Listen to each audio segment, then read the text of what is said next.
Nous accueillons notre invitée en direct, c'est Sarah Abitbol. Bonjour Sarah. Bonjour. Ça a été le réveil pas trop tôt ce matin pour nous? Un peu tôt, mais sur l'heure américaine, on a 1h du matin, C'est donc ça. tout va bien. Ah parfait, alors c'est pratique. Et vous serez Sarah, l'invitée exceptionnelle du nouveau spectacle d'Holiday on Ice qui s'appelle Supernova. À partir du 4 février prochain, en tournée dans toute la France. Combien de dates?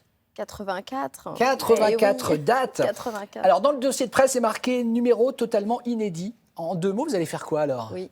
Ah bah c'est inédit. Ah donc c'est on une dit pas. Ah surprise. c'est une surprise. Non, l'avantage et la chance que j'ai, c'est que j'ai pu créer mon propre Ah, numéro c'est bien. avec mon metteur en scène Yves Barta. On a montré les images au mois de juin et ça a été validé. Et ce qui est une grande première pour Holiday on Ice, puisque d'habitude on a le droit de choisir un petit peu la musique, mais il y a vraiment un droit de regard énorme. Ouais. Et là, je vais faire passer vraiment un message d'espoir chorégraphique. Et bien. on l'a monté ensemble avec Yves Barta et ça va être magnifique, vraiment. Allez, regardez, bande-annonce. Holiday on Ice, le plus grand spectacle sur glace du monde, revient en France. 40 patineurs, 300 costumes, des chorégraphies et des effets spéciaux à couper le souffle. Avec la participation exceptionnelle de Sarah Abitbol. Supernova, le nouveau spectacle de Holiday on Ice, dans toute la France à partir du 4 février 2022.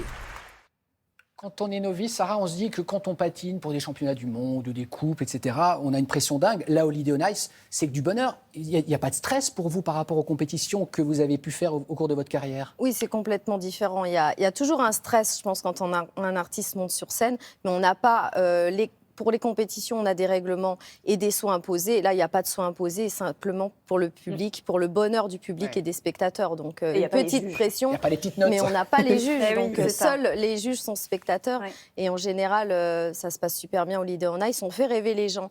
Et c'est ça qui est incroyable, c'est qu'ils ressortent avec des étoiles plein les yeux.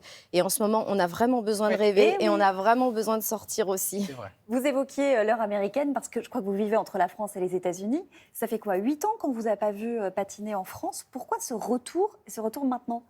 Ça fait 8 ans qu'on m'a pas vu patiner en France. Oui, je vis entre les États-Unis et la France. Je suis entraîneur et chorégraphe là-bas aux États-Unis. Mais j'avais envie de revenir avec un grand retour sur une sorte de renaissance, je pense, pour moi, après l'écriture de mon livre. Et j'avais vraiment envie de retrouver les spectateurs pour un beau spectacle. Et ça me manque parce que le patinage, c'est ma passion. Bah oui. Je fais ça depuis l'âge de 5 ans. Et j'aime vraiment patiner encore. Et toujours, voilà, c'est vraiment, j'ai ça dans le sang et je suis vraiment heureuse de retrouver le public. Mais il y a dû avoir une grosse préparation pour avant près de 90 dates. Ça fait longtemps que vous vous entraînez Oui, pour ce spectacle? je m'entraîne depuis le mois de juin à fond, avec des séances de vélo où j'ai envie de mourir parfois, tellement c'est difficile. Donc j'ai repris le sport de haut niveau. Je suis la sportive de haut niveau qui était présente lors des années 2003-2004. Et il faut s'entraîner, il n'y a pas de secret. Mais est-ce qu'il y a un âge de retraite, pardon de cette question, Sarah, mais dans le patinage, on peut patiner jusqu'à quel âge? Et moi, j'ai envie de mourir sur scène. C'est beau. En carrière de compétition, je dirais en couple artistique, 25 ans. Ah oui, c'est jeune. En solo, maintenant, les solistes très jeunes réussissent des quadruples. À 15-16 ans, elles ont pratiquement fini leur carrière de compétition. En spectacle, si on aime vraiment patiner, qu'on est passionné, on peut aller jusqu'à une quarantaine d'années, 45 ans. Je ne dévoilerai pas mon âge ce soir. Bien sûr, ce Ah, matin. Ce matin, pardon. Et parallèlement à ce spectacle Holiday on Ice, vous y avez fait allusion à ce livre que vous avez sorti en 2020, Un si long silence, paru l'an dernier. La version de poche est sortie il y a quelques jours. Ce livre dans lequel vous révéliez avoir été violée par votre ex-entraîneur à l'adolescence. Ce témoignage a fait bouger les lignes dans votre sport, pas seulement. D'abord, quelle a été la suite de votre cheminement depuis ces révélations? Écoutez, ça a été vraiment incroyable parce que ce livre était vraiment ma dernière chance d'être entendue et j'ai été enfin entendue puisque le ministère a pris vraiment les choses en charge tout de suite. Ouais. Il y a eu quand même, je crois, près de 600 ou 700 athlètes qui ont parlé après mon témoignage et plus de 40 fédérations malheureusement touchées.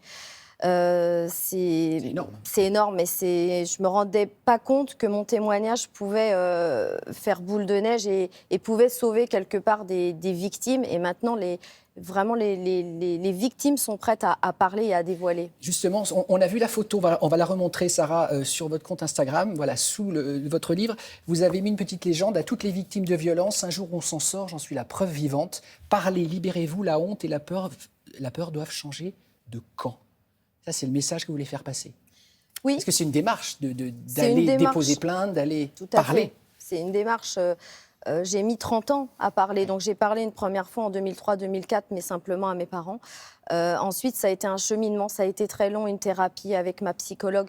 Mais j'étais jamais bien dans ma vie, en fait. J'étais dans l'anti-vie et j'avais l'impression que je pouvais pas être heureuse.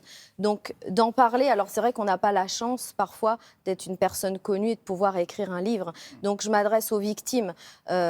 Il faut parler parce qu'on s'en sort, parce que on vit avec, on a des séquelles, mais on se sent mieux. Moi, je progresse tous les jours, je prends ma voiture, maintenant je vais partout, j'arrive à aller dans un centre commercial, ce que je faisais pas avant. Donc voilà, l'important, c'est vraiment il ne faut pas rester dans le silence parce que ça n'aide pas.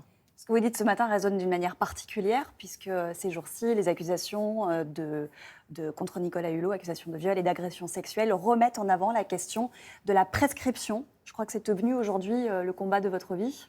C'est aussi le combat de ma vie, oui, parce qu'aujourd'hui, nous, les victimes, je parle au nom des victimes, on vit toute notre vie emprisonnée, quelque part, parce que nos agresseurs sont dehors.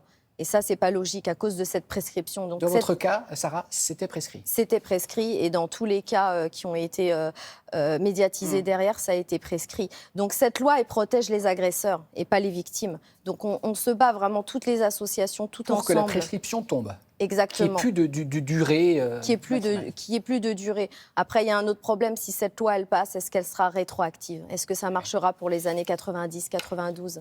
Ça, on ne sait pas, mais je me bats aussi pour les autres, pour les futures victimes.